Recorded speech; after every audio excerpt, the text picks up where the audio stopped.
personal finance expert, MeVest founder Lesley-Anne Scorgi, joining us on Canada Now. And Lesley-Anne, your latest article in The Star discusses the costs involved in financially planning for a new addition to the family. That's right. So at the start of the pandemic, there were all these very funny assumptions that there'd be a baby boom, a pandemic baby boom. And guess what, everybody? It was a bust. So it turns out that when you force people to stay at home and be together all the time, they don't just have sex and reproduce.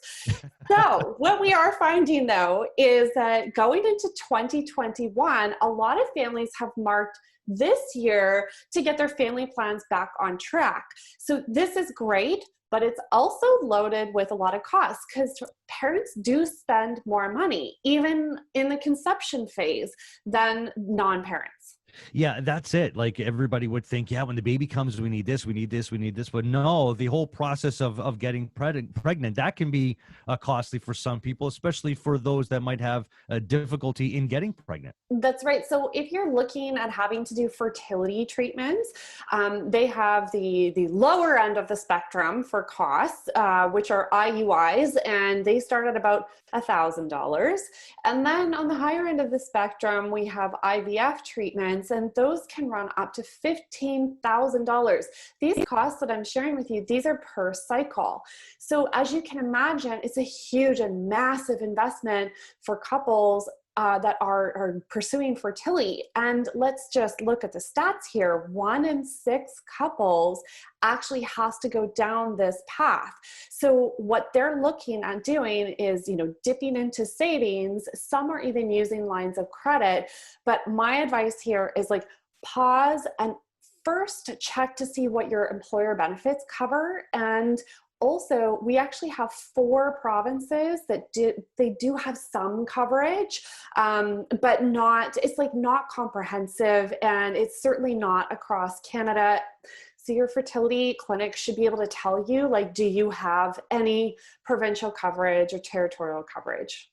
Well, it's a good heads up on all of that. Well, now the baby has arrived, and I wish somebody had told me this before we had kids.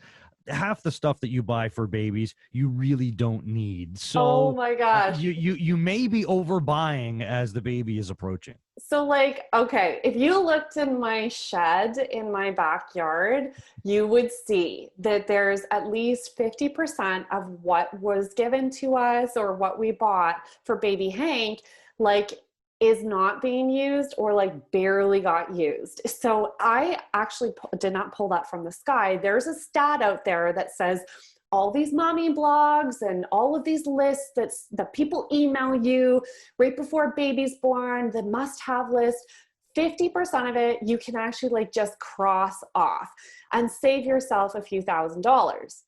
So there are some basics that you absolutely have to have when baby arrives, and diapers being one of them, lots of onesies, but maybe more importantly, a safe place for your baby to sleep. You have to have a car seat. They won't even let you go home from the hospital without a car seat. Even if you don't have a car, you still have to have a car seat, because we all know the baby is going in an Uber if that's the case. Yeah, that's right. Right. And then you need a thermometer. You got to have a place to feed the baby. And, depending on what your feeding plan is, bottles and formula and pumps and a stroller. So when I lay that all out, it's it could be thousands of dollars if you went and bought everything new. Yeah, we created a list, and we had a friend help us out, actually. We created a list of the things that we would absolutely need, and the things that it would be nice to have. So we broke it down like that, and we bought things in priority. But like I said, we got all the things in priority, and then the things that we would like to have, we ended up getting most of it. Well, and that's actually one of the tips I have is only get the essentials that you need first. Make sure those essentials are on your gift registry, by the way, because you could end up with a pile of this stuff gifted to you. And then for some of those other items, be open to hand-me-downs and the secondhand market. We were given a hand-me-down of a bassinet, no word of a lie, at West Coast Kids, this same bassinet. is $1,200. Wow. And we were just given it as, gently used. I changed the sheets, and baby Hank, he didn't end up liking it anyways, but like, he's too frugal. He's my child. He's lying there going, this is too expensive. I should not be in here.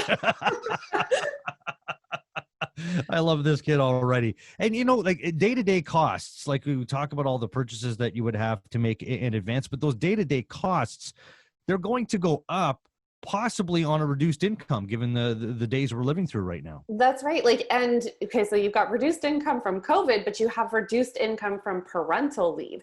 So when we have, when we've looked at data on what families are spending that first year, it's an extra $300 of cost a month for new baby. Now, you do see some offsets. So you don't see parents going out nearly as much. Typically, spending on liquor goes down a little bit, and takeout and the like. But who knows? This year, like anything could go. It's such a wild card of a year.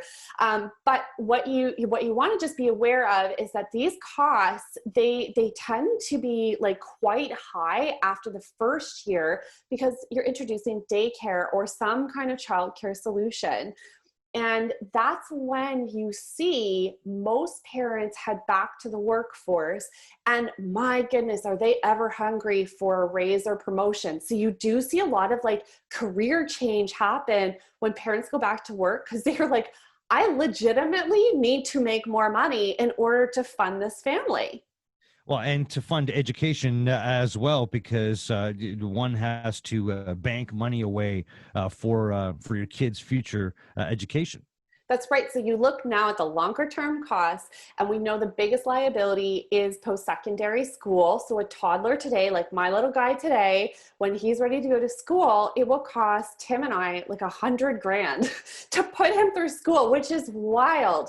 Anyways, we've got some great tools, the RESP being one of them, where you can put some money aside. The government gives you a 20% top up through the Canada Education Savings Grant, up to $500 a year. So my advice is, like, I get it, parents, like, it's really hard to find any money to put aside for savings at all.